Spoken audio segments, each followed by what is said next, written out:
Friends, എല്ലാവർക്കും മറ്റൊരു പുതിയ വീഡിയോയിലേക്ക് സ്വാഗതം. It's me Akhil Satheesh and welcome to Akhil Satheesh world.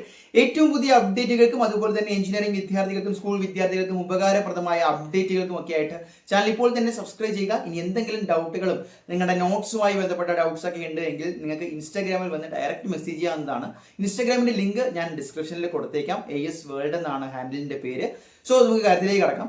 ഒരുപാട് വിദ്യാർത്ഥികൾ, എഞ്ചിനീയറിംഗ് വിദ്യാർത്ഥികൾ പഠിച്ചു തുടങ്ങുമ്പോൾ തന്നെ നിരവധി ഡൗട്ടുകളാണ് നമുക്ക് കമന്റുകൾ വഴിയും ഇൻസ്റ്റാഗ്രാം വഴിയൊക്കെ അയക്കുന്നത്.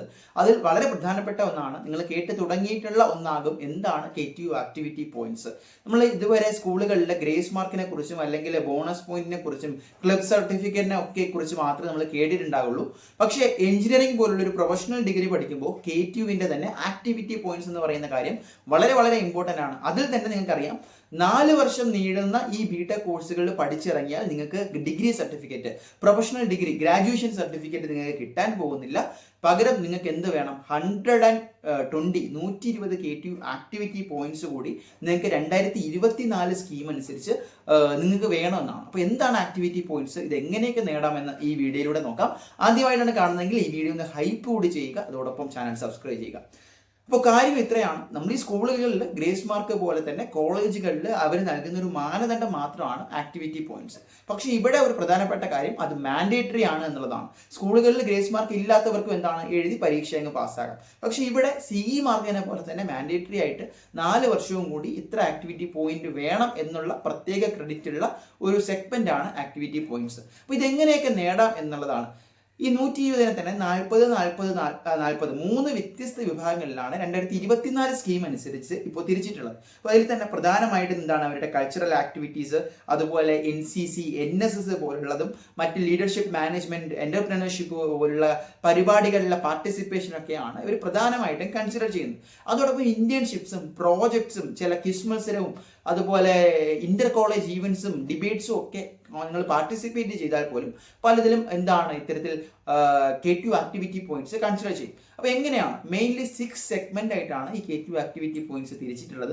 അതിലൊന്ന് നാഷണൽ ഇവന്റ്സ് ആണ്, 2 സ്പോർട്സ് ആൻഡ് ഗെയിംസ്, മറ്റൊന്ന് കൾച്ചറൽ ആക്ടിവിറ്റീസ്, അതുപോലെ തന്നെ professional self initiatives, leadership and management. ഈ ലീഡർഷിപ്പ് ആൻഡ് മാനേജ്മെന്റിൽ തന്നെ നിങ്ങളുടെ ഇന്നോവേഷനും ഓണ്ടർപ്രണർഷിപ്പ് സ്കിൽസ് അതുമായി ബന്ധപ്പെട്ട ഈവന്റ്സ് വരുന്നുണ്ട്. അപ്പോൾ എങ്ങനെയാണ്? ഒന്ന് പാർട്ടിസിപ്പേഷന് വേണ്ടിയുള്ള പോയിന്റ്സ് ആണ്. അത് പുതിയ സ്കീം അനുസരിച്ച് 5നും 10നും ഇടയ്ക്ക് വളരെ കുറവായിരിക്കും. 2 സർട്ടിഫിക്കേഷൻ ആൻഡ് സ്കിൽ. നിങ്ങളൊരു കോഴ്സ് ചെയ്യുന്നു, അതെന്താണ്, already KTU activity points already നൽകുന്ന കോഴ്സ് ആണെങ്കിൽ അതിന് പ്രത്യേകം KTU ആക്ടിവിറ്റി പോയിന്റ്സ് ഉണ്ടാകും. എന്നിട്ട് ഓരോ ലെവലിലെയും കോൺഫറൻസും വർക്ക്ഷോപ്പും നിങ്ങൾ ഓഫ്ലൈനായും ഓൺലൈനായും അറ്റൻഡ് ചെയ്ത് അതിന്റെ സർട്ടിഫിക്കറ്റ്സ് ഉണ്ടെങ്കിൽ നിങ്ങൾക്ക് എന്താണ്, ആക്ടിവിറ്റി പോയിന്റ്സ് കിട്ടും. നിങ്ങൾ ചെയ്യുന്ന ഇൻഡസ്ട്രിയൽ വിസിറ്റ്സും ഇന്റേൺഷിപ്സും നിങ്ങളെ ആക്ടിവിറ്റി പോയിന്റ്സിന് അർഹരാക്കും. അതുപോലെ ഞാൻ ഈ പറഞ്ഞ കോമ്പറ്റീഷനിൽ തന്നെ നാഷണൽ ലെവൽ കോമ്പറ്റീഷൻ വരെ പോയി കഴിഞ്ഞാൽ നിങ്ങൾക്ക് ലഭിക്കുന്ന ആക്ടിവിറ്റി പോയിന്റ്സിന്റെ എണ്ണവും, അതായത് എത്രയാണോ ആക്ടിവിറ്റി പോയിന്റ്സ്, അതും കൂടും. സാധാരണ ഒരു കോമ്പറ്റീഷൻ ഇന്റർ കോളേജ് ഒക്കെ ആണെങ്കിൽ 5ഓ 10ഓ അകത്തായിരിക്കും നിങ്ങൾക്ക് ലഭിക്കുന്നത്. അപ്പോൾ ഇതിലെ മിനിമം പോയിന്റ്സ് ആണ് ഞാൻ ഈ പറഞ്ഞ 120 പുതിയ സ്കീം അനുസരിച്ച്. അപ്പോൾ അതിന്റെ അക്യുമുലേഷൻ പീരീഡ് എന്ന് പറയുന്നത് എൻ്റെ 4 years ആണ്. BTechൽ നിങ്ങൾ 1 വർഷം കൊണ്ട് തന്നെ നേടണമെന്നില്ല. പക്ഷെ ഓരോ സെമസ്റ്ററിലും അതിനുള്ള സർട്ടിഫിക്കറ്റ്സ് കോളേജ് അഡ്വൈസേഴ്സ് വഴിയും നിങ്ങളുടെ അതാത് അഡ്മിനിസ്ട്രേഷൻ വഴിയും നിങ്ങൾ യൂണിവേഴ്സിറ്റിയിൽ ഹാജരാക്കേണ്ടതായിരിക്കും. അപ്പോൾ അവസാനം 4 വർഷവും കൂടി കഴിയുമ്പോൾ നിങ്ങൾക്ക് എന്തായിരിക്കണം, അറ്റ്ലീസ്റ്റ് 120ന്റെ KTU ആക്ടിവിറ്റി പോയിന്റ് സർട്ടിഫിക്കറ്റ് നിങ്ങൾക്ക് യൂണിവേഴ്സിറ്റി പോർട്ടൽ വഴി അപ്ലോഡ് ചെയ്താൽ മാത്രമാണ് നിങ്ങൾക്ക് BTechൽ ഒരു സെക്ഷൻ, അതായത് ഒരു സബ്ജക്റ്റ് നിങ്ങൾ പാസ്സാകുന്നു എന്ന് പറയുന്ന പോലെ ആ ഒരു കടമ്പ നിങ്ങൾക്ക് കടക്കാൻ പറ്റുള്ളൂ. ഇനി എന്തെങ്കിലും ഡൗട്ട് ഇതുമായി ബന്ധപ്പെട്ടുണ്ട്, അല്ലെങ്കിൽ കൃത്യമായിട്ട് അതിന്റെ പോയിന്റ് ഡിസ്ട്രിബ്യൂഷൻ എങ്ങനെയാണ് എന്നൊക്കെ അറിയണമെങ്കിൽ നമുക്ക് ഇൻസ്റ്റാഗ്രാമിൽ ജസ്റ്റ് ആക്ടിവിറ്റി പോയിന്റ്സ് എന്ന് കമന്റ് ചെയ്താൽ, മെസ്സേജ് ചെയ്താലും മതിയാകും. ഞങ്ങൾ അയച്ചു തരാം കംപ്ലീറ്റ് PDF. സോ മറ്റൊരു വീഡിയോ ആയിട്ട് കാണാം. ഉപകാരപ്രദമായി എങ്കിൽ മറ്റുള്ളവർക്ക് കൂടി ഷെയർ ചെയ്യാൻ മടിക്കരുത്.